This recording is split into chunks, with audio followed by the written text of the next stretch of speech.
রাজনীতির রংমহল সন্ধ্যা ৬টা, চারদিকে প্রায় অন্ধকার নেমে এসেছে। গেটের সামনে যেতেই দারোয়ান চেঁচিয়ে উঠে বলল, আম্মা আফনে কই আছেলেন? সবাই তো খুঁজতে খুঁজতে পাগল হইয়া গেছে। আমরা তো ভাবছি আফনে আড়াইয়া গেছেন। তাড়াতাড়ি ভিতরে যান আফনে। শোভাম বাবায় খুব রাইগা গেছে। স্পর্শী চুপচাপ দারোয়ানের কথাগুলো শুনল, তারপর কিছু না বলেই গেটের ভেতর চলে গেল। দ্বিধা দ্বন্দ্ব নিয়ে সদর দরজা দিয়ে ভেতরে ঢুকতেই আরশি চেঁচিয়ে উঠল, ওই তো আপু। আরশির কথা শোনামাত্রই সোফায় চিন্তিত অবস্থায় বসে থাকা সকল মানুষগুলো দরজার দিকে তাকালো। অস্বস্তিতে পড়ে গেল স্পর্শী। বাড়ি আসতে আসতে যে সন্ধ্যার আজান দিয়ে দিবে তা মোটেও বোঝেনি সে। কোথায় ছিলে তুমি? শামসুল সর্দার শান্ত কণ্ঠে বললেন। স্পর্শী নিজেকে ধাতস্থ করে বলল, বাইরে ঘুরতে গেছিলাম। হাঁটতে হাঁটতে অনেকটা দূরে চলে গেছিলাম, খেয়ালে ছিল না। আর আমি তো বলেই গেছিলাম, এত চিন্তার কি আছে?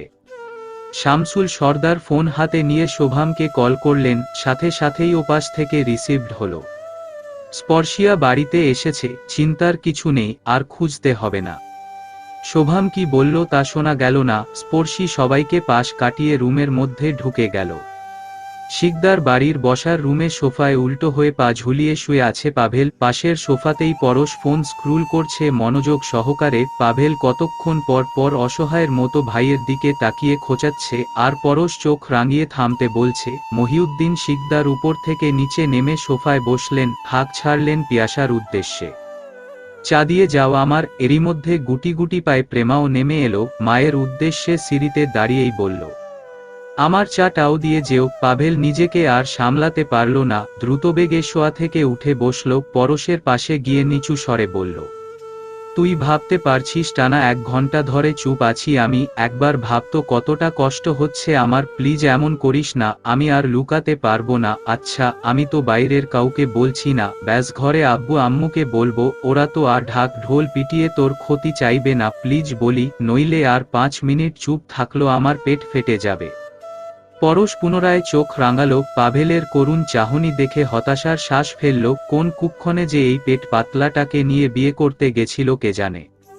এই তোরা কি ফুসুর ফুসুর করছিস? পেছনে থেকে চায়ের ট্রে নিয়ে আসতে আসতে পিয়াসা বলল। পাভেল নিজেকে সাজিয়ে কথাগুলো বলার জন্য উঠে দাঁড়ালো। এরই মধ্যে পরশ টেনে বসালো, নিজেকে ধাতস্থ করে বলল, তোর বলতে হবে না, আমিই বলছি। পাভেল সম্মতি দিয়ে চুপচাপ বসল। পিয়াসা ছেলে দুটোর দিকে তাকিয়ে বলল, কিরে কি বলবি? পরশ নড়েচড়ে বসল।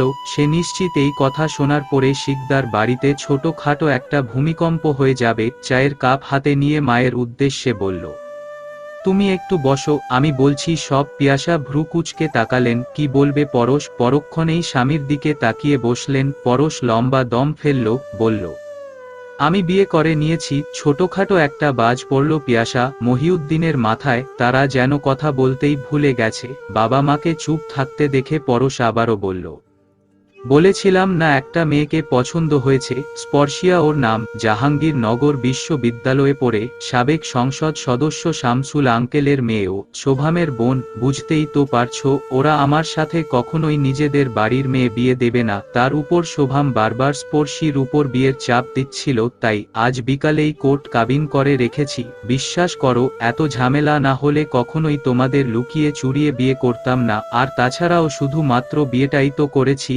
তোমাদের ইচ্ছে থাকলে পরে আনুষ্ঠানিকভাবেও বিয়ে করাতে পারো, আমার কোনো আপত্তি নেই।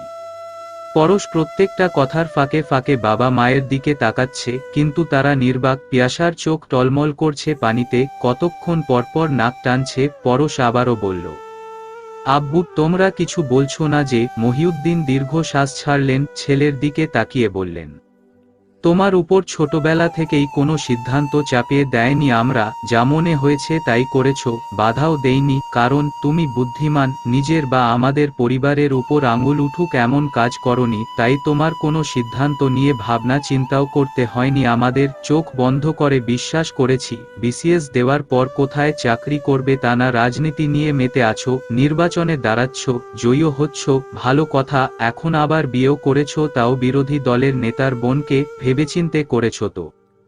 থেমে পরশ, বাবা যাই করো না কেন, আমার শিক্ষা নিয়ে যেন কেউ কোনো আঙুল না তোলে, আর না তো আমার পরিবারের উপর কোনো বিপদ আসে, মনে রেখো। গটগট পায়ে হেঁটে রুমে চলে গেলেন মহিউদ্দিন। পরশ নিশ্চুপ হয়ে তাকিয়ে আছে সেদিকে। পিয়াসা এখনো সোফায় বসে নিচের দিকে তাকিয়ে আছে। পরশ তার উদ্দেশ্যে কিছু বলতেই তিনি অভিমানী কণ্ঠে বললেন, ভালো করেছিস বিয়ে করে, এখন বড় হয়েছিস, এমপি হয়েছিস, আমরা সিদ্ধান্ত নেওয়ার কে?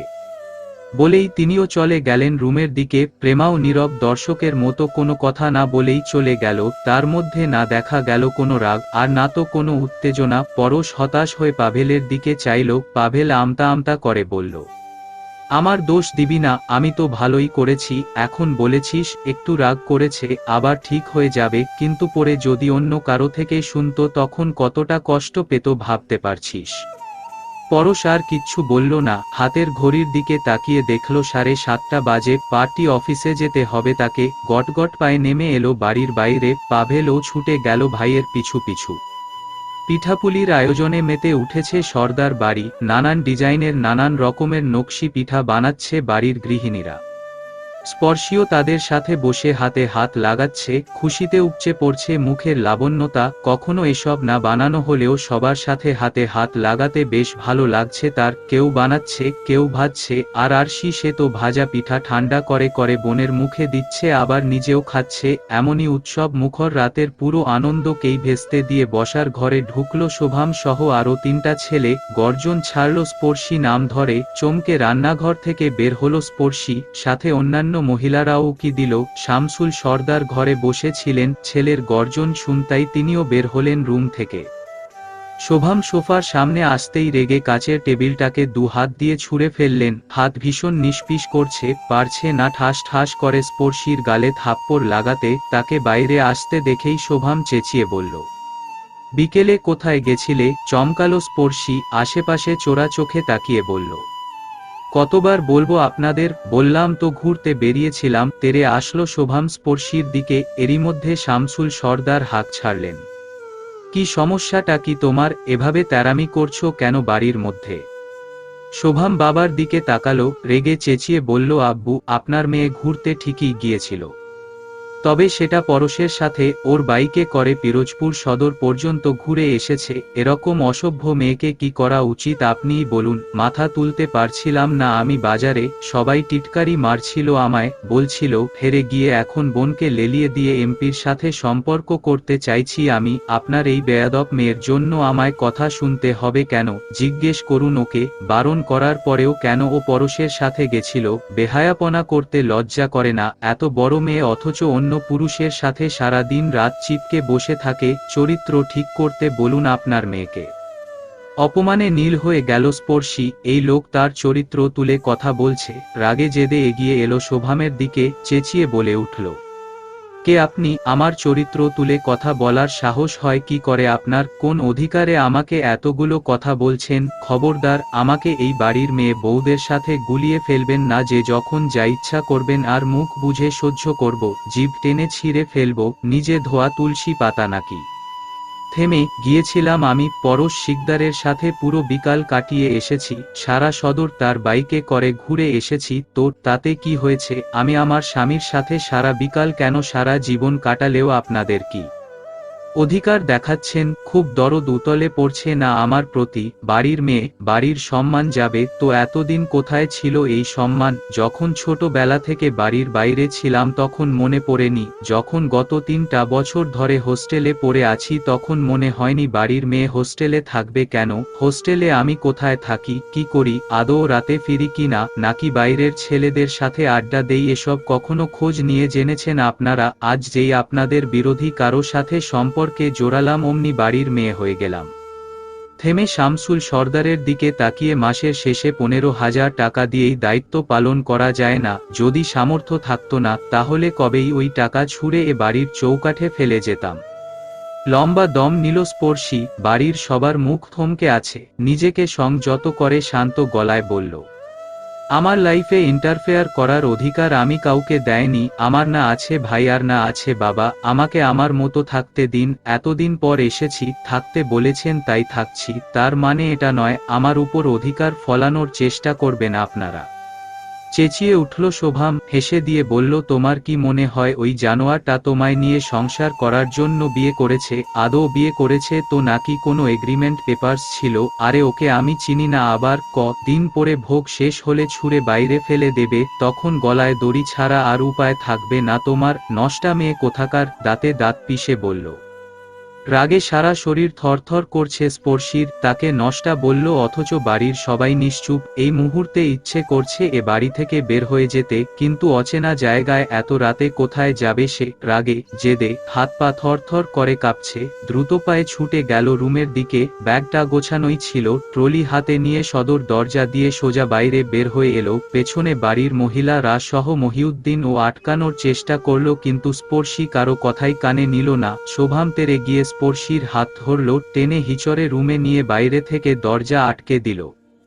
বাকরুদ্ধ হয়ে গেল স্পর্শী। কেউ তার উপর জোর জুলুম করছে এটা যেন মানতেই দম বন্ধ হয়ে যাচ্ছে। হাতের ফোনটা নিয়ে কাপা হাতে কারো নাম্বারে ডায়াল করল। ওপাশ থেকে রিসিভড হতেই দাঁতে দাঁত চেপে বলল, খুব বেশি অধিকার ফলানোর জন্য বিয়ে করেছিলেন না তো ফলান নিজের অধিকার। সময় মাত্র 20 মিনিট, এক্ষুনি আমাকে এ বাড়ি থেকে আপনি নিজে এসে নিয়ে যাবেন, আর না হলে আমি কিন্তু রাগের বশে কিছু একটা করে বসবো নেতামশাই।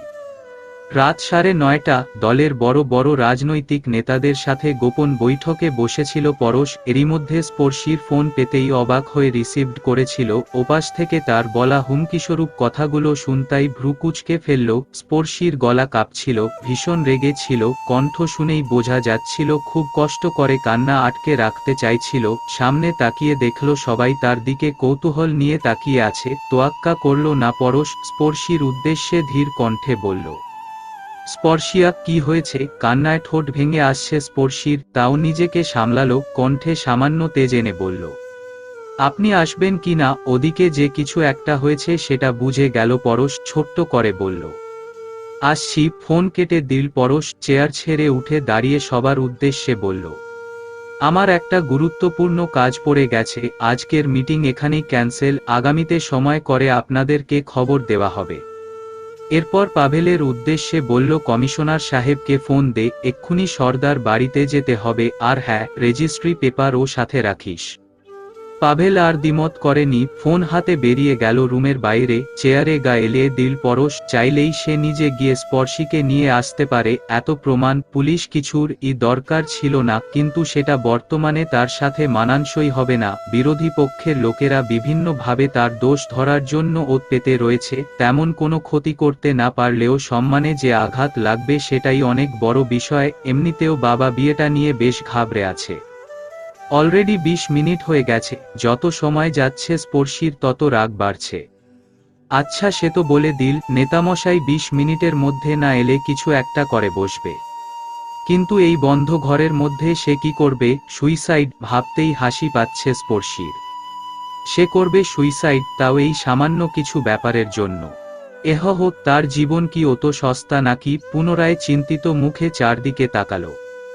সারা শরীর বড্ড নিষ্পিস করছে, সমস্ত রাগ গিয়ে পড়ছে নেতামশাই এর উপর। এখনো কেন আসছে না? বার কয়েক দরজার উপর ধাক্কা দিল স্পর্শী, কিন্তু ওপাশ থেকে কেউ খুলল না। রাগে জেদে রুমের মধ্যে ছুটে এলো। সারা রুমে এখন তার রাগের তাণ্ডব চালাবে। টেবিলের উপর চোখ যেতেই সমস্ত রাগ পানি হয়ে গেল। ইস, বাচ্চা মেয়েটা কি সুন্দর করে পুরো ঘরটা পুতুল দিয়ে সাজিয়ে রেখেছে, চারপাশটা কি সুন্দর গোছানো। এখন রাগের বশে এগুলো ভাঙলে নিশ্চয়ই আরশি খুব কষ্ট পাবে। না, এসব ভাঙাচোরা বন্ধ। সোফায় নিঝুম হয়ে বসে আছে শোভাম। এই মুহূর্তে রাগ কিছুটা কমেছে, কেননা আরাফ বলে দিয়েছে স্পর্শীর 10টা বিয়ে হলেও তার কোনো সমস্যা নেই, সে বিয়ে করবে। শামসুল সর্দার দূরেই বসে ভাবনায় নিমজ্জিত। বিয়ে হয়েছে জেনেও আরাফের কেন এত তাড়া? নিশ্চয়ই কোনো কিছু লুকাচ্ছে তাদের কাছে, কিন্তু কি সেটা? শোভামের মন মেজাজ ভীষণ খারাপ দেখে এই ব্যাপারে তিনি আর কথা বললেন না। যা বলার সকালে বলবে। এরই মধ্যে বাড়ির সামনে থেকে গাড়ির হর্ন বাজলো, সাথে লোকজনের আওয়াজও। চমকে উঠল স্পর্শী, এই বুঝি তার নেতামশাই এসে গেছে।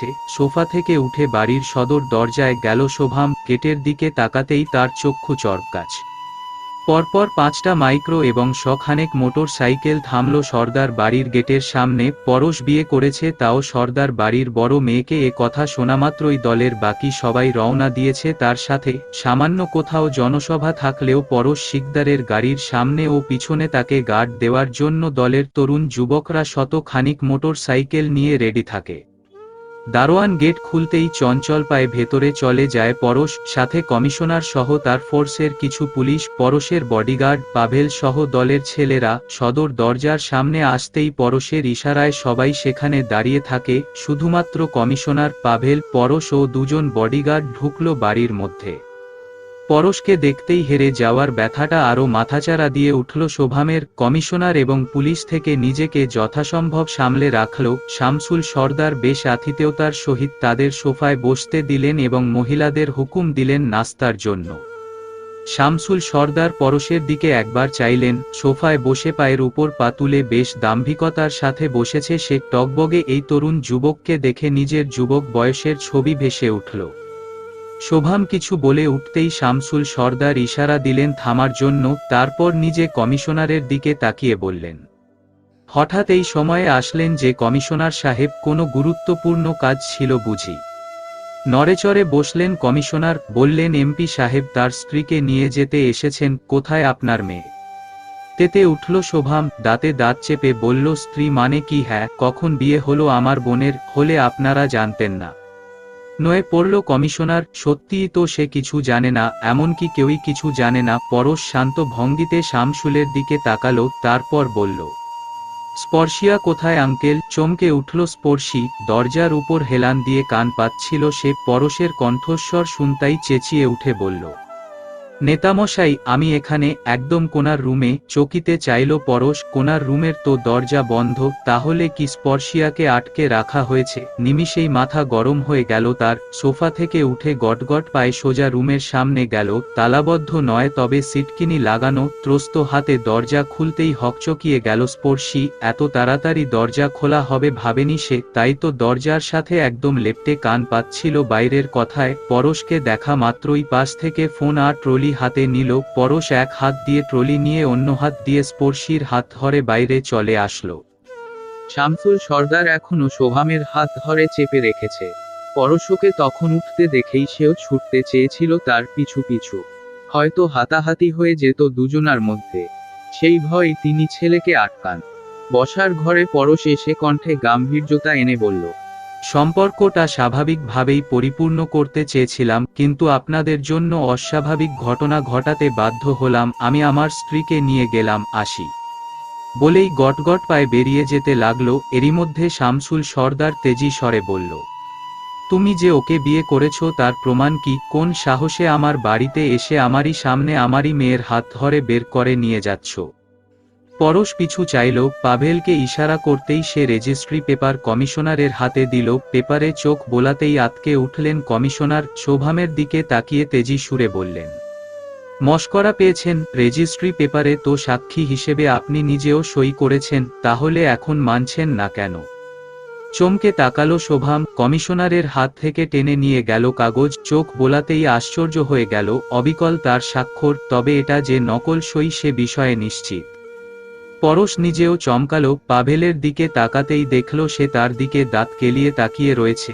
দীর্ঘশ্বাস ফেলল পরশ। এসবের কি খুব দরকার ছিল? শুধু শুধু ঝামেলা।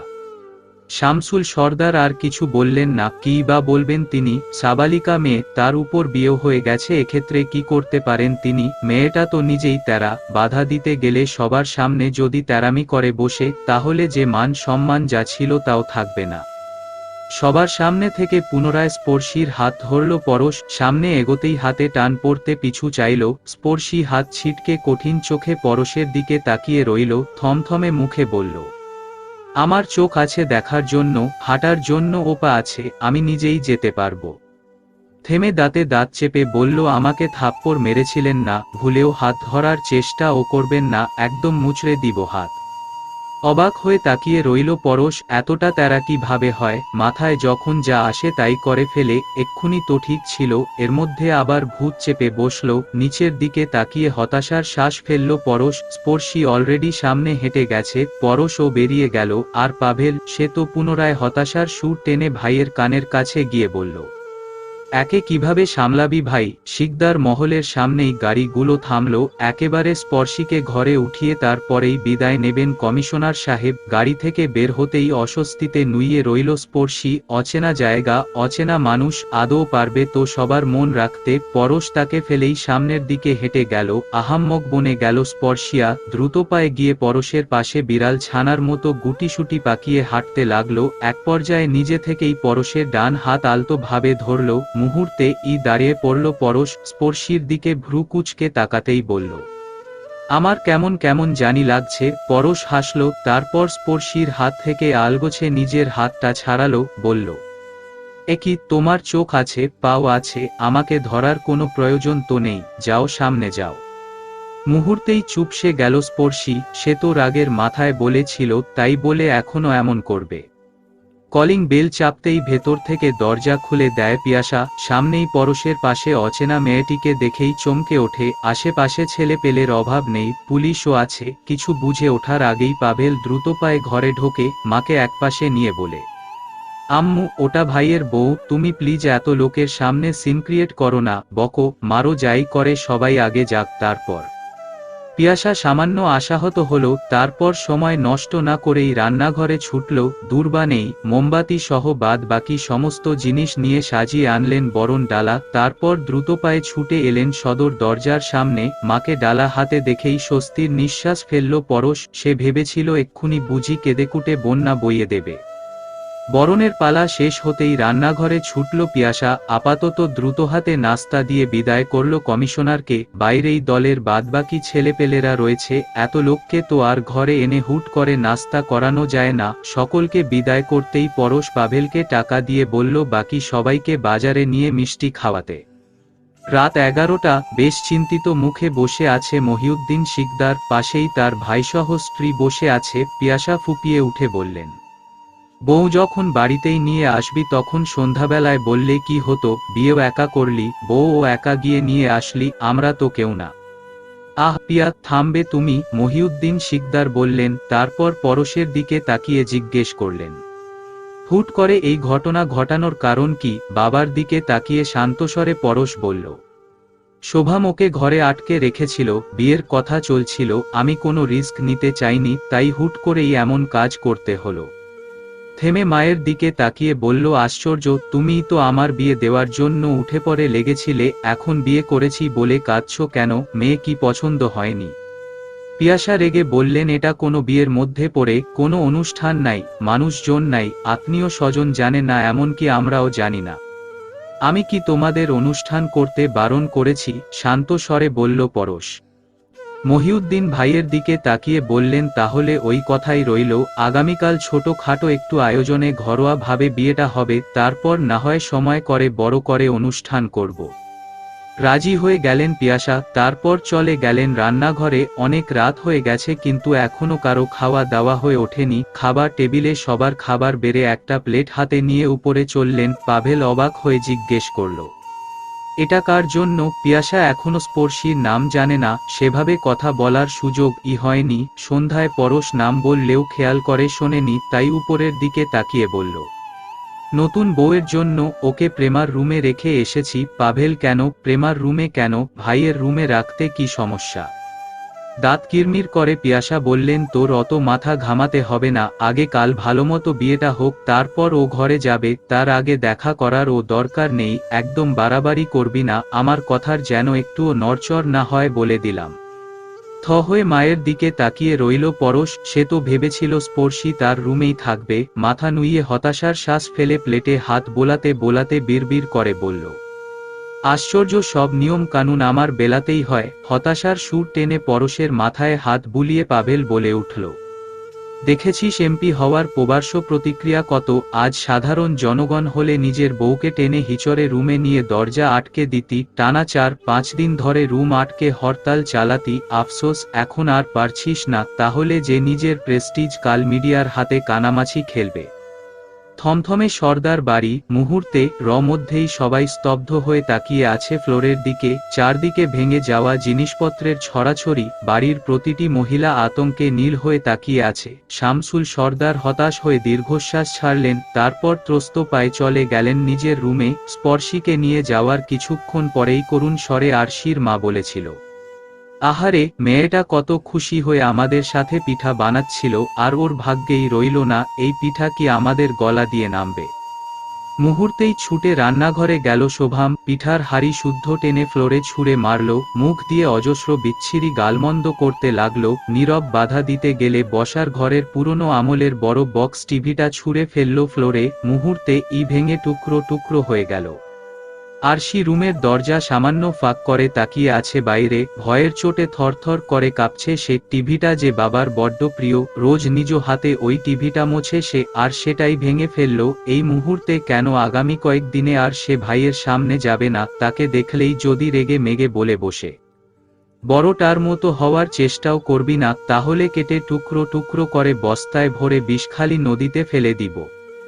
দরজা ঠেলে প্লেট হাতে রুমে ঢুকলেন পিয়াসা। ভেতরে খাটের উপর শুয়ে ফোন স্ক্রুল করছে স্পর্শী, আর পাশেই প্রেমা টেবিলে বসে পড়ছে। টেবিলের উপর খাবারের প্লেট রেখে প্রেমাকে তাড়া দিলেন নিচে খেতে যাওয়ার জন্য। চুপচাপ কোনো বাক্যব্যয় না করেই বই বন্ধ করে নিচে চলে গেল প্রেমা। শাশুড়ির কথা শুনতাই ফোন রেখে নড়েচড়ে বসল। পিয়াসা পাশেই বসলেন, তারপর গভীর দৃষ্টি দিয়ে দেখলেন স্পর্শীকে।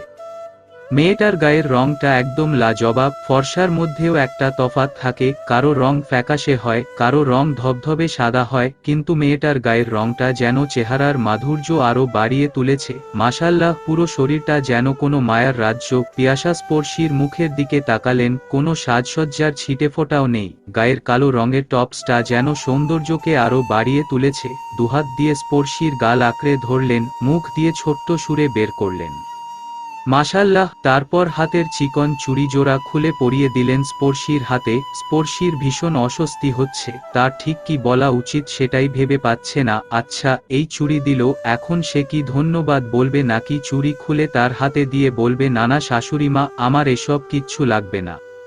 তোমার নাম কি আম্মু? পিয়াসার কথায় চমকে উঠল স্পর্শী, নিজেকে ধাতস্থ করে ধীর কণ্ঠে বলল, স্পর্শিয়া সর্দার। কি করো তুমি? মানে লেখাপড়া করছো কিসে? জাহাঙ্গীরনগর বিশ্ববিদ্যালয়ে ল ডিপার্টমেন্টে 3rd ইয়ার চলছে। বাহ, তা আমার ওই বাদর ছেলেটা তোমাকে কিভাবে ফাঁসালো? মুহূর্তেই হেসে দিল স্পর্শী। পিয়াসাও হাসল, তারপর প্লেট দেখিয়ে বলল, কালকে তোমাদের আনুষ্ঠানিকভাবে বিয়ে হবে, তার আগে এখানেই থাকবে, একদম পরশের সাথে দেখা করবে না, বুঝেছো? এখন খেয়ে নাও, আমি নিচে যাই, দেখি কার কি লাগে। স্পর্শী মাথা নুইয়ে সাড়া দিল। পিয়াসা রুম থেকে বেরিয়ে নিচে তাকিয়ে পরশকে একবার দেখল। তার পাভেল ফর্সা হলেও প্রেমা আর পরশ হয়েছে শ্যামলা। এর মধ্যে প্রেমা আবার উজ্জ্বল শ্যামলা, কিন্তু পরশ একটু চাপা। মুখ ঘুরিয়ে পুনরায় রুমের দিকে চাইল। স্পর্শীকে দেখতেই মনে হলো রুমের মধ্যে কোনো এক পরী বসে আছে। মনে ভয় জমে গেল, তার এই শ্যামবরণ ছেলের সংসার করবে তো এই মেয়ে, নাকি দুদিন যেতেই মোহ কেটে গেলে চলে যাবে বাপের বাড়িতে। মুহূর্তে মন গর্ব নিয়ে বলল, কেন, তার ছেলে ও বা কম কিসে? একজন সাংসদ সদস্য সে, আচার আচরণ, আদব কায়দা, লেখাপড়া সব কিছুতেই এগিয়ে, আর দেখতেও বা খারাপ কোথায়? ছেলেদের ফর্সা রং একদমই মানায় না, তার পরশ তো মূল্যবান কোনো পাথরের চাইতে কম না। গাল ভর্তি হেসে দিয়ে নিচে নামলেন পিয়াসা। রাত 12:30। দূর থেকে কুকুরের ঘেউ ঘেউ শব্দ ভেসে আসছে। চারদিক নিস্তব্ধ, অন্ধকার বিরাজমান। খাটের উপর শুয়ে এপাশ ওপাশ করছে পরশ। আজকে ঘুমেরাও তাকে নিয়ে মজা নিচ্ছে। আশ্চর্য ব্যাপার স্যাপার, সে যে একজন এমপি, তার দাম কেউই দিচ্ছে না। এই তো 2টো রুম পরেই স্পর্শী আছে, তার বউ, অথচ সে দেখা করতে পারবে না। অদ্ভুত সব নিয়ম কানুন। কাত ফিরতেই মেসেজের টুং শব্দ কানে এলো পরশের। বালিশের পাশ হাতড়ে ফোন হাতে নিতেই দ্রুতবেগে উঠে বসল। স্পর্শীর নাম্বার থেকে মেসেজ এসেছে, সেখানে স্পষ্ট লেখা রয়েছে, নেতামশাই, খুব মিস করছি আপনাকে, একদম ঘুম আসছে না, চলুন না লুকিয়ে লুকিয়ে ছাদে যাই, আজকের রাতটা চন্দ্রবিলাস করে কাটাই, হিসেব বরাবর আজকেই তো আমাদের মধুচন্দ্রিমা।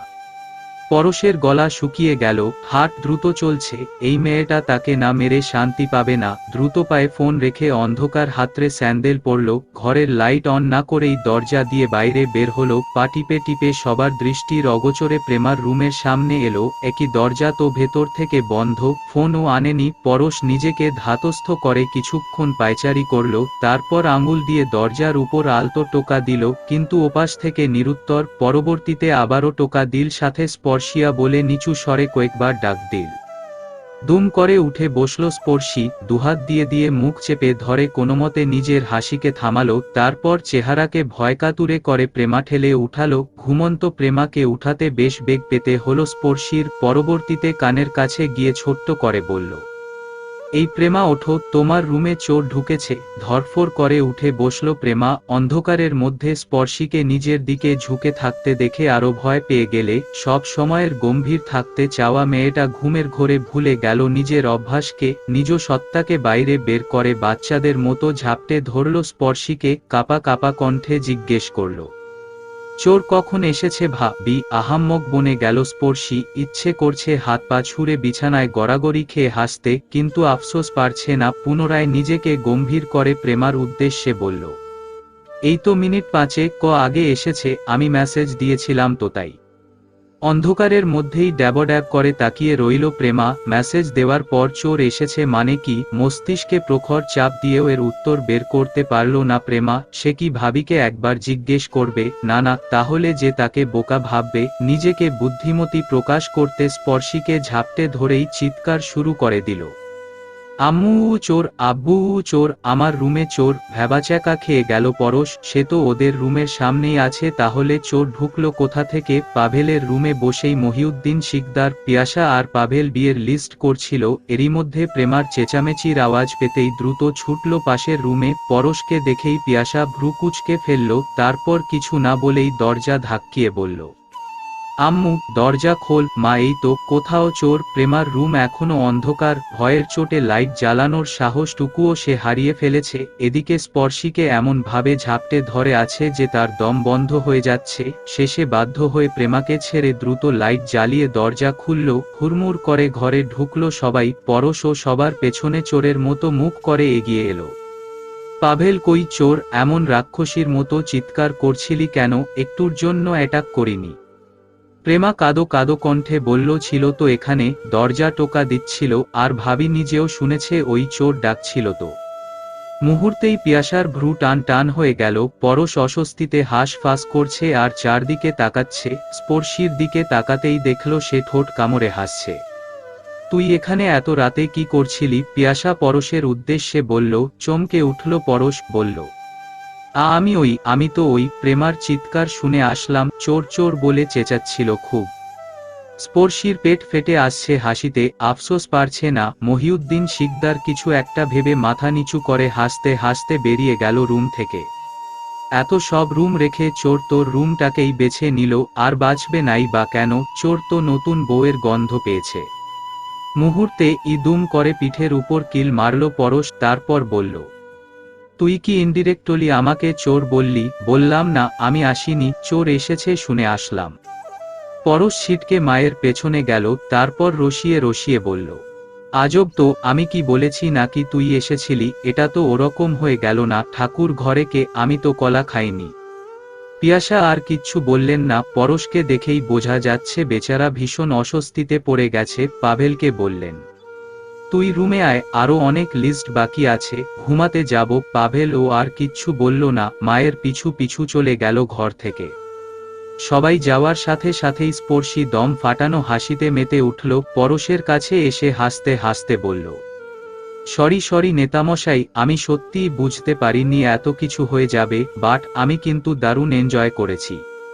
প্রেমা স্পর্শীর কথার আগামাথাও বুঝতে পারছে না, নীরব হয়ে তাকিয়ে আছে এদিকে। পরশ দাঁতে দাঁত চেপে বলল, হেসে নাও, তোমার দৌড় ওই কাল রাত পর্যন্তই, এর মধ্যে যত পারো মজা করে নাও, তবে মনে রেখো পরশ শিকদার সবকিছু সুদ সমেত ফিরিয়ে দিবে। মুহূর্তে হাসি বন্ধ হয়ে গেল। স্পর্শীর শিরদাঁড়া বেয়ে ঠান্ডা স্রোত বয়ে যাচ্ছে, হাত পা শিরশির করছে। উফস, দাঁড়িয়ে থাকা যাচ্ছে না। দ্রুত পায়ে খাটের দিকে এগিয়ে গেল, প্রেমার উদ্দেশ্যে বলল, দ্রুত দরজা আটকে লাইট নিভিয়ে শুতে আসো। পরশ ও আর দাঁড়ালো না, চঞ্চল পায়ে চলে আসলো নিজের রুমে। ফোনটা ধরতেই স্পর্শীর মেসেজের দিকে চাইল, সাথে সাথে রেগে বন্ধ করে দিল মোবাইল। দাঁতে দাঁত চেপে বলল, চন্দ্রাবিলাস করতে ডেকেছিল, চোরের বিলাস করিয়ে ছাড়লো। অসভ্য মেয়ে, আমাকে নিয়ে মজা করে, আমার ফিলিংসকে নিয়ে মজা করে, আবার মনে করিয়ে দেয় আজ নাকি মধুচন্দ্রিমা, চোরের চন্দ্রিমা আমার।